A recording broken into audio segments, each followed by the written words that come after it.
أعوذ بالله من الشيطان الرجيم. بسم الله الرحمن الرحيم. فلعلك باخع نفسك على آثارهم إن لم يؤمنوا بهذا الحديث أسفا.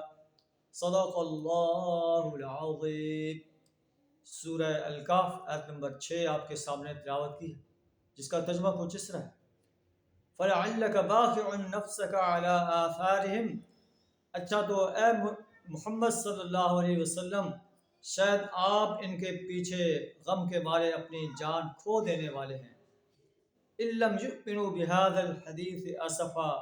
اگر یہ اس تعلیم پر ایمان نہ لائے. نبی صلی اللہ علیہ وسلم کی قوم آپ کی دعوت پر ایمان لانے سے انکار کر رہی تھی. آپ اس پر بڑے غم زدہ ہوتے تھے کہ یہ میری قوم کے لوگ جہنم کی آگ میں جلنے والے ہیں. میں نے جہنم کی آگ سے بچانے کے لیے کوشاں ہوں، لیکن یہ اس کی طرف دوڑ کر جا رہے ہیں. اس پر نبی صلی اللہ علیہ وسلم کو افسوس ہوتا تھا، غم ہوتا تھا کہ میری یہ قوم جہنم کی آگ میں چلی جائے گی. اس پر بڑے آپ غمگین ہوتے تھے.